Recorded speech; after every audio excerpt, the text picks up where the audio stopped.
it's my true pleasure to welcome our guest for the fireside chat.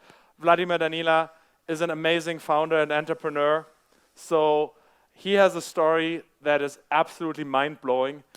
And I wanted to originally say he started his startup with 17, but I heard actually that he started actually working from 10 on that. So we'll dive a little bit into that.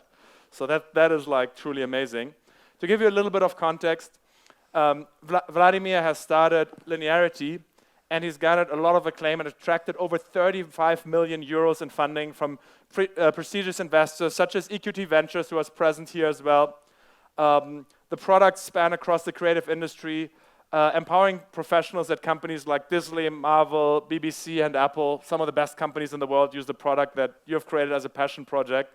So I'm super, super excited that we can talk a little bit about the transformative power of technology and also like your founding story as a super young entrepreneur. Thank you so much, Vladimir, for coming second time to Techsylvania. It's a pleasure to have you here, and let's dive right in. Big round of applause for Vladimir, guys.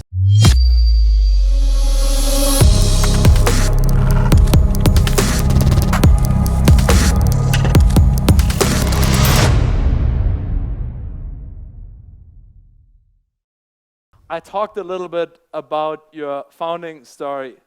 Tell us a little bit, as a young founder, what got you into this project? Good question. So basically, it all started with me exploring the design space. I had my own blog with illustrations, did them as a basic, pretty much fun project after high school. That just simply sketched some sketches in Microsoft Paint, as probably like most of us did back then, at my age. And at some point with the iPhone 4 and the Retina display, they just became blurry, and I was like, well, there must be a way to create graphics that are resolution dependent. Turns out there was. Vector graphics is what basically is used for all the marketing assets. Also, if you might know Adobe Illustrator, like the most common tool to create those vector graphics today. And I just figured, well, there must be a better way to do it. I just found it incredibly complicated. Also super expensive. My parents thought I'm crazy for asking them to buy something that costs like $1,000 for a software license. Now it's like a very expensive subscription, and also not mobile first, which I kind of like this idea that one should be able to go out, create those crazy ideas on the canvas or digital canvas wherever you are, and basically kicked off Linearity as an iPad first software in 2010.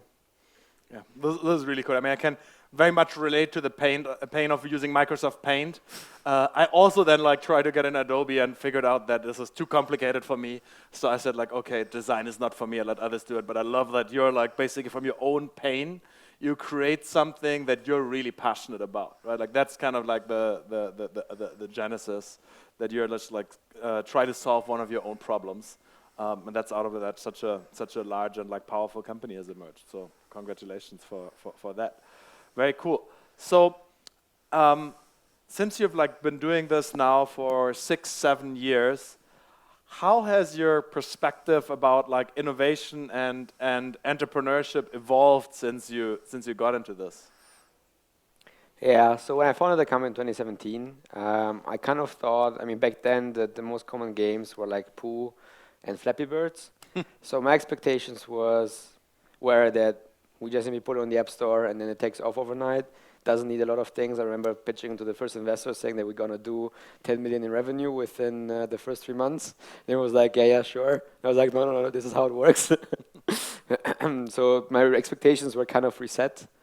But yeah, I think it's generally just a long journey of really learning how to manage people, how to pitch, how to get people aligned, understanding what product value you should deliver, understanding the customer, like so many factors that basically contribute to a company at the end. How has your like you talked about discover what the customer wants? I think the first customer was yourself, obviously. So you're like a customer.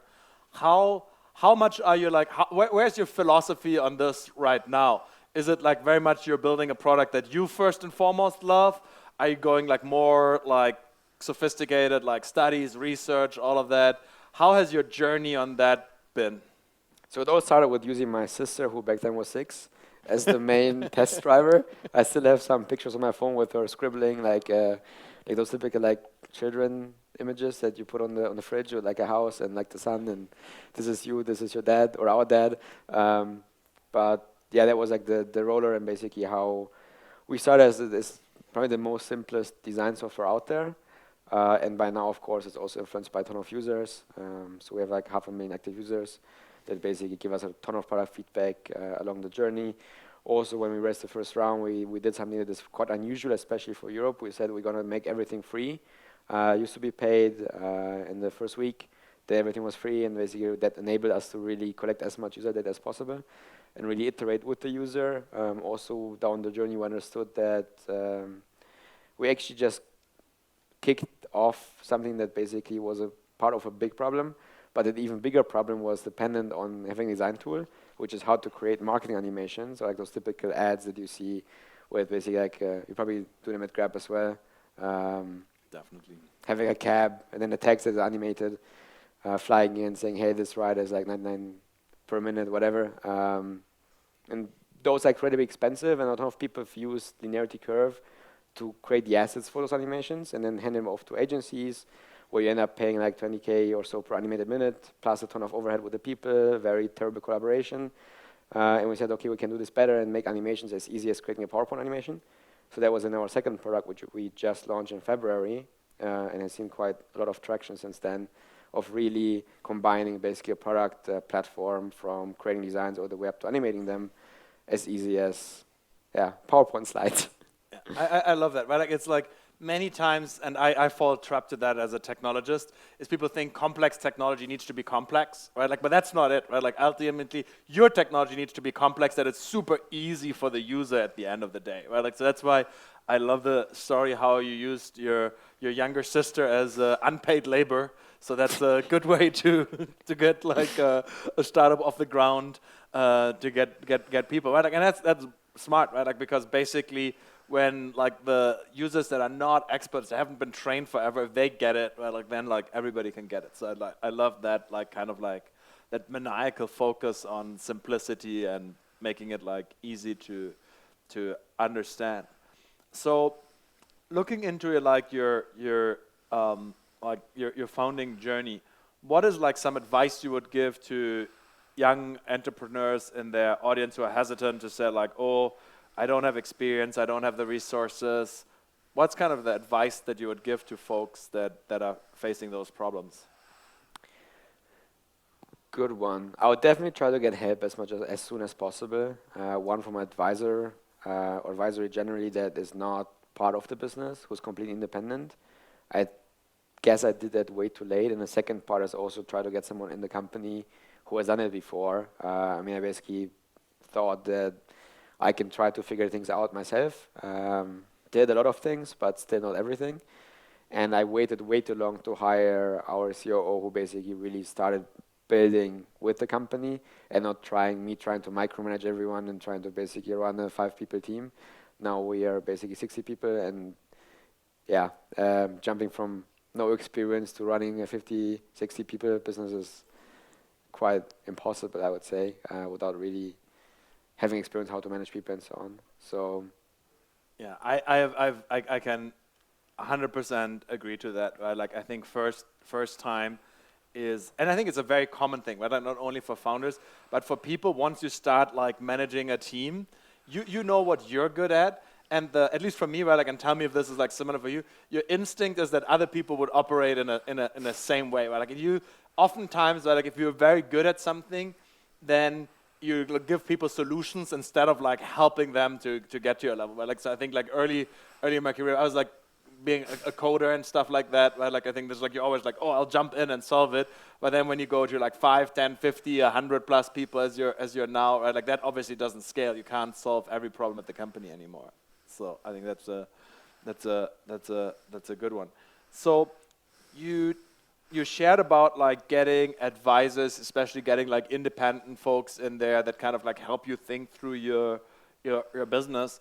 And you said like you could have done it a bit earlier, but once you did, how did you manage like building relationships? How would you advise folks to go about finding somebody that can help you with your business?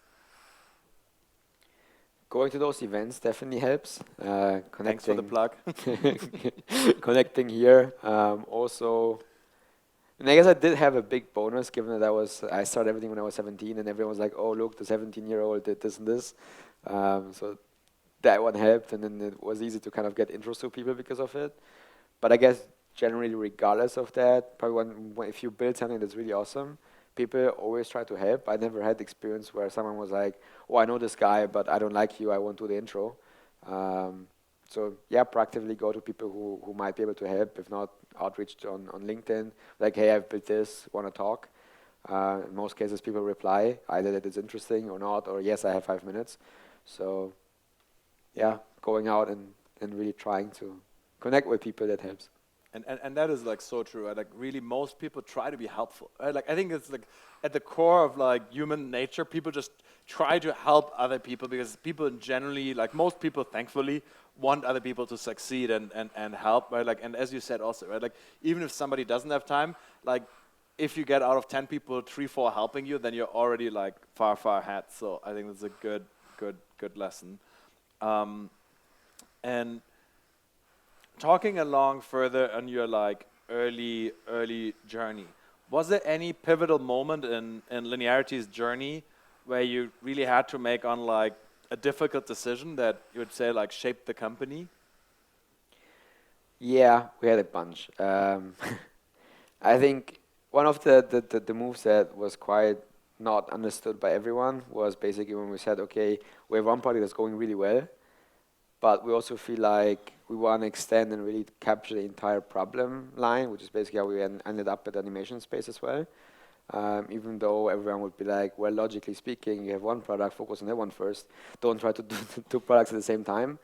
Um, that step was quite significant because I also spent a ton of resources for basically like 3 years. Also building another product in the background without anyone noticing, no impact on KPIs. Explaining new VCs, hey, why the heck do you have like so many people, but it's not noticeable on those KPIs and so on. So that has really like did a big change. On the other hand, the moment someone really understands it, then it's like, oh shit, this makes like a ton of sense. Was definitely not an easy choice to really go on that track. Um, there was one. What else? The other one I think is always like, which still I feel like is one of the hardest things, is sometimes letting go of people, where you just simply know it doesn't work, and no matter how often you give feedback, it will not work. But still, just give enough because you try to be kind, you try to give the benefit of the doubt, you try to explain them because at the end they're also smart. Still, they don't get it. At some point, like at least looking back, I could have made a decision way more often to simply just say, okay, adopt the Silicon Valley style, hire slow, fire fast. I think that was definitely a mistake that happened. But I've been there myself many times. Right? Like I think what over time I've learned on this is that a lot of times it's right, like it is not. I think it's not necessarily the right or the wrong people. It's the wrong people at the company, right? Like because you have a culture, you have certain things that you want to see, and some of these people later they do amazing things elsewhere, right? Like so I think it's like sometimes getting rid of this like notion that it's like letting somebody go is not like a judgment about that person. It's just simply a judgment about that person is not in the right role or the right fit for whatever they're doing. So I think that's commonly a very tough one as well for sure. And in terms of like the you talked about the product choices, right? Like building like multiple product lines and how this was an important decision, and also said like that sounded like a little bit like at least from the investors and so a little bit of controversial one. What gave you the conviction at that time? Like in hindsight, you can say, oh look, once people got it, that's clear. But in the beginning, I assume it wasn't very obvious. What gave you the conviction to say, let's go for it? I don't care, right? Like because that's a tough one, right? Like it's like in hindsight, everything seems so easy, but when you're in the moment, then like half the people say do this, half the people do that.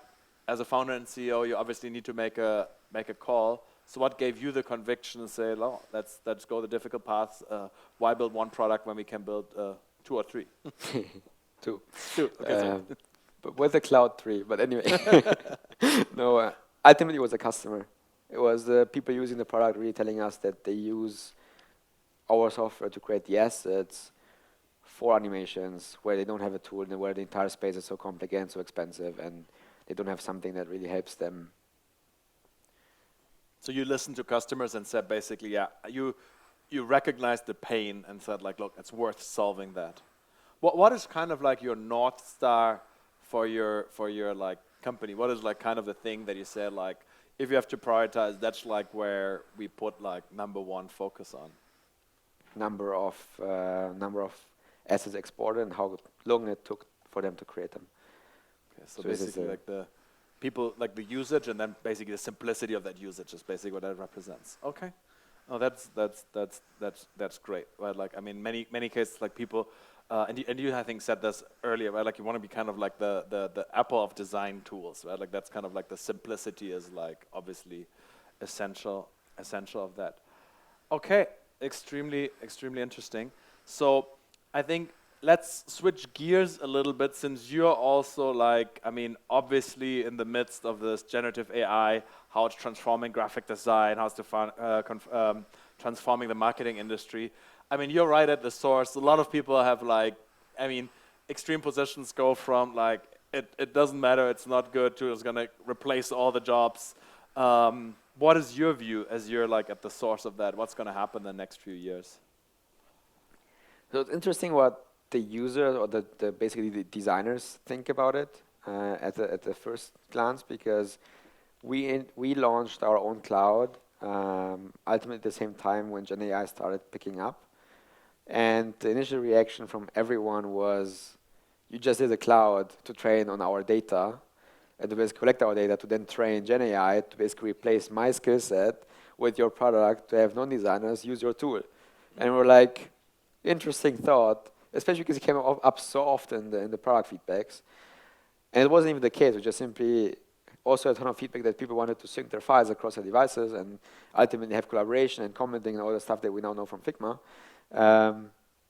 But yet there's like this level of I'm against AI in the designer space, which either might go or might not. I mean, the same backslash happened with Adobe now recently when they changed their terms and conditions to allow them to train on the user's data. But the way we see it is it will become a complementary thing. For example, a feature that we just launched a couple of weeks ago is you can take a picture of, for example, the water bottle and say, I want to put that one on the mountains. And then we swap the background, we put it in this basically like super nice environment, make sure the reflection look legit, the shadows look legit, and so on. It ultimately replaces photo shoots, which cost so much money. I think that's the pattern between really automating as much as possible with Gen AI and with making basically reducing costs and really allowing people to iterate faster. Then we also tried it. I mean, if you take a picture of a car, you can simply say, put this car in the desert. Why go there, take the picture, go back or edit on the computer and take like so many hours of photoshopping if you could just do something now in like a blink. So that's basically also our idea, that really reducing manual work and really letting the human focus on the creativity part and letting then the computer do the repetitive, boring execution part. I think that's where ultimately long-term it will end up. Designs, of course, being a bit faster, things costing us more money in terms of scale and production, having more automation, being faster, and focusing on the creative aspect, not on the... Yeah, no, I think that is a great vision, right? Like I fully subscribe to that, right? Like, I mean, I see this at myself. I'm about like the least talented designer you can get, but with Midjourney, I can at least like kind of like start creating something, getting an idea, and then give it like to people that are a lot more talented. And with these kind of tools, they can create stuff like in a super short time that is amazing, right? Like, and that's kind of like, and they're creating it with the tools, right? Like, it's like, I mean, you can't just like, it's not like automating like somebody completely away. So I've been like so many times impressed by like what people can now do with the right mindset and the right creativity, and like exploring ideas that before that, right? Like what you said, right? Like, I mean, not everybody can go to a photo shoot in the mountains anytime for like any like idea that they have, but now they can say they can do one in the mountains, they can do one underwater, they can do the third one on Mars, which we'll learn later about, but that's probably not the easiest to get a photo shoot on anyway. So I think I really like that vision. And I think basically you've given a bunch of like examples quickly how Linearity is planning to do that. So how do you see that collaboration of like human and AI in your tools unfolding? What is like kind of like the kind of ways of how do you see that like go? Where is it gonna like basically, yeah, drive this kind of like automation and improvements in your tools? So it's like on the photo side, on the animation side as well, or what do you see there? Exactly, as we go into the automation part, that the person using our software or the team using our software really just has to think about the conceptual work, and then the Gen AI takes care of the rest. So that at the end, if you have, for example, if you create a campaign about taking rides from the airport, you can really just simply use the AI at the end to really scale up the campaign for all the airports around the globe without having to do the manual work of resizing it, making sure that it fits on that wall, that you swap the assets that, for example, in Berlin use a TV tower, in Paris use the Eiffel Tower and so on, and really just automating, and it's all about automation basically. Yeah, I think this is also like a very common trend I'm also like hearing from multiple people about, right? Like where they say basically is that instead of just saving money, it allows you to do more, right? Like now, instead of doing one generic ad all across the globe, you can do like 1,000 like targeted to each of the cities, right? Like, and that at the end of the day is great for the designers because they can be proud that they create work that's relevant wherever they are or wherever the ads are. And on the other side, it doesn't like blow your budget, right? Like because like right now, if you try to have a designer create like for 1,000 cities something, it's probably not going to be like a super good thing. So that's really interesting. The other thing that is often talked about with AI, and I alluded to this a little bit earlier, is democratizing design and animation for either like small businesses, individual creators. Do you see that? Do you see that there's like a shift in people that can use your tool that in the past they couldn't get like these like fancy ads, this complex like animations? Do you see that it like democratizes and makes these technologies like animations available to more people? Do you already see that in your business? We see it slightly on the startup side, that now more startups, especially ones using Linearity Move, are using animations, which before were just simply out of budget for most of us. But also there's a general trend towards animations, because at the end, if you compete against content everywhere on social, on LinkedIn, on even in the out of home marketing, it's hard to grab attentions, and you can just grab attention by making something really blink and stand out. So there's, I guess, this twofold trend where people generally want to invest more into grabbing attention easier and faster, while also lowering the cost of creating those. So it goes kind of in both ways. What's the favorite thing that you've seen being created with linearity, with AI enhancement? What's like kind of the number thing where you like said, oh my God, that blows my mind? There's one guy from Japan who created an entire Netflix animated series in Move. And it's very interesting because our tool is made for short marketing animations, and it cannot handle very long projects. So basically the guy ended up creating multiple small projects of like 10-minute clips to bind them together later on in After Effects, just because our tool can't handle it. But because it's so much faster to animate in our tool, he basically did the whole thing and the whole mess around it. And when we saw it, we were like, holy shit, it's like, how did this guy do it? It's like he completely managed to go around our limitations and what we intended the product to use.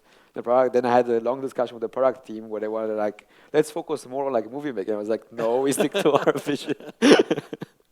That's really cool. And it's on Netflix, is what you're saying? It will be. It will be on Netflix, so people can check it out. How is it called?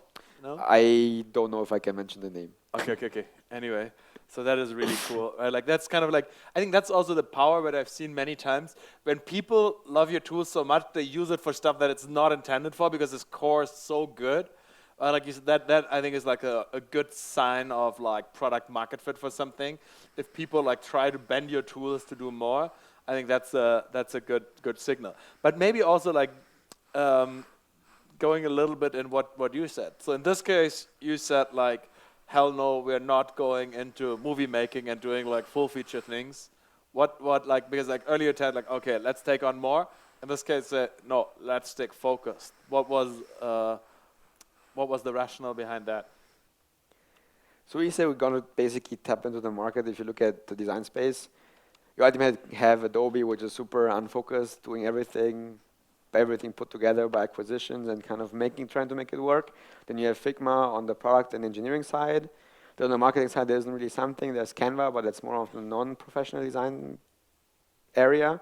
And where we basically want to tap into is really understanding, like basically building the platform like Figma, but for marketing teams and marketing designers.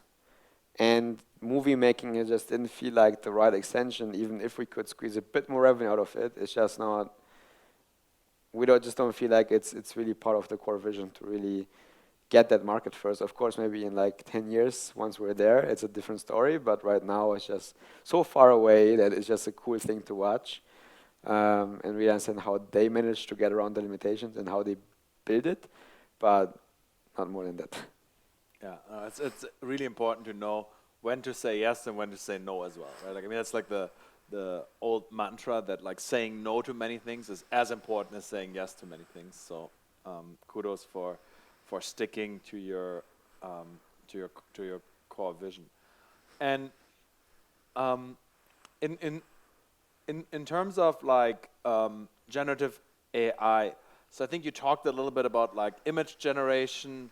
What is like your take on like things like Sora and like all the upcoming things that are coming? Are you thinking about that as well, or you're mostly like saying like, okay, let's use Gen AI to create images, or do you see like the trend of the next generation, kind of like, I mean, Sora, and there's like a bunch of others like in that space. Any perspective like how that is gonna like evolve from your perspective? It's definitely crazy. And I think if we look at movies in the next 10 years especially, a lot of the footage we will see will probably be AI generated, because at the end, why should you even bother to create, for example, B-roll footage of flying around the canyons if you can just simply have it AI generated?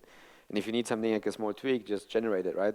So I think it would be a really interesting part of how much you're able to customize the prompt so that you get what you expect as a director. Same with marketing. I mean, if you, like, let's say, take Vodafone, for example. Their ads generally look quite generic in terms of you have people running around, and you have some text messaging around connecting people, and then you have their logo. It's like, why do you need to film it, right? It's like you basically just type in a prompt, hey, I want to have generic people running around, and then maybe you do like a small animations on top manually by designer, if you even have to do that, if it's on the template or if it's not also AI generated.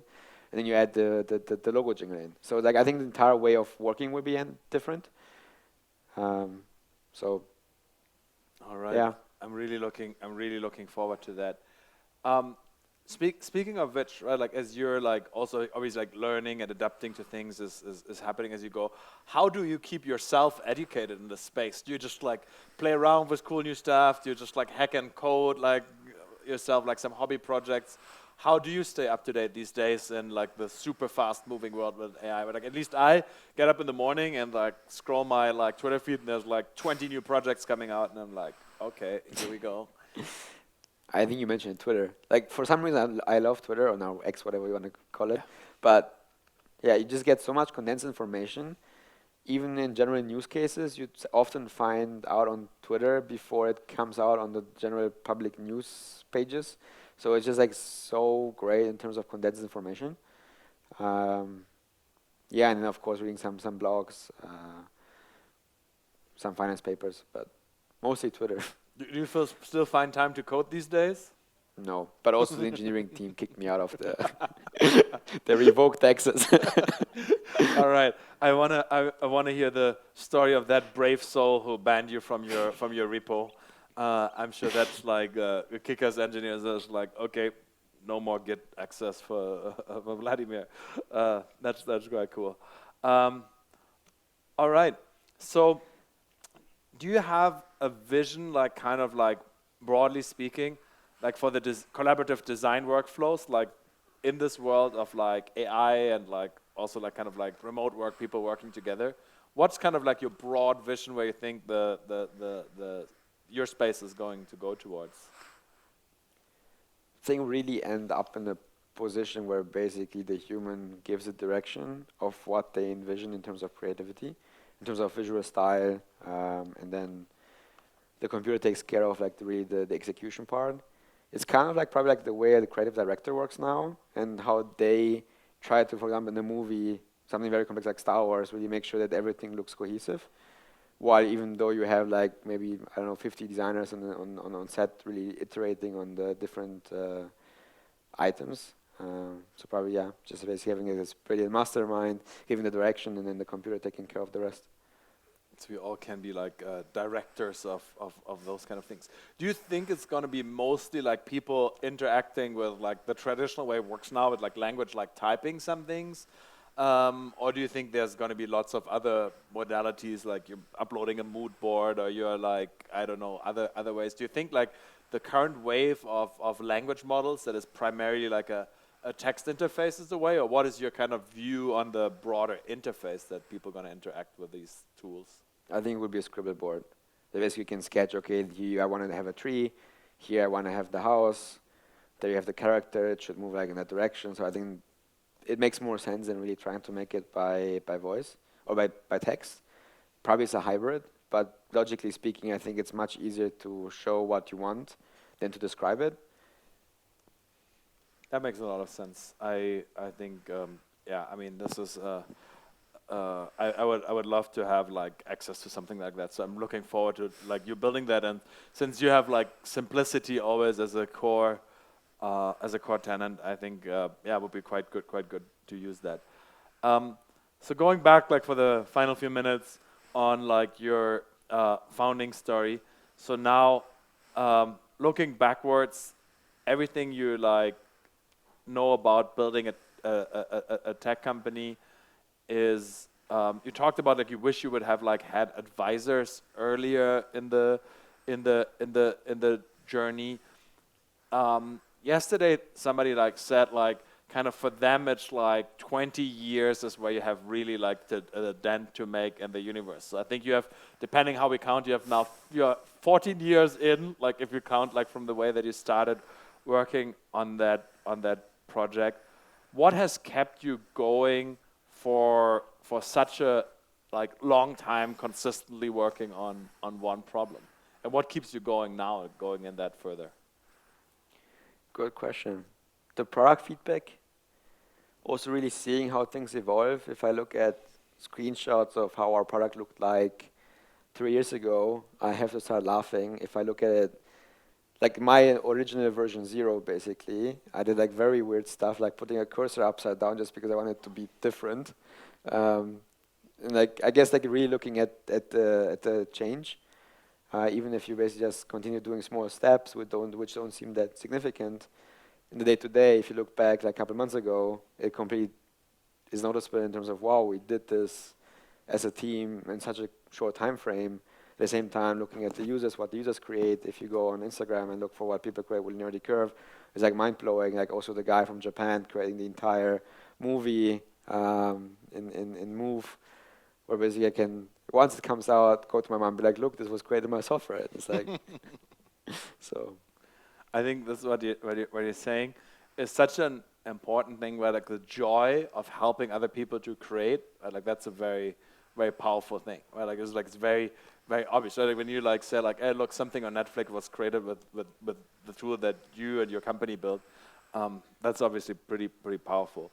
So if you could send one message back to the past, to your 17-year-old self, you said like, hey, look, young Vladimir, this is what I would like to know. What would that be? Get advice sooner from the right persons, but getting advice a bit earlier, not later in the process. All right. With that, thank you so much, Vlad. It was fantastic having you. A big round of applause. I think you're around for a little bit, so thank you so much for coming second time to Techsylvania. It's a joy to see your journey, see your evolution. Please do share the Netflix series when it's out with us. We are, like, I'm sure, all very, very curious. And for all people in the audience, of course, please do try the tool. Vlad said he's like very passionate about feedback, so do try the tool, do give feedback. And yeah, I mean, I think I'm really, really eager to follow the journey along and have you many, many more times coming here to us. Thank you so much for making time.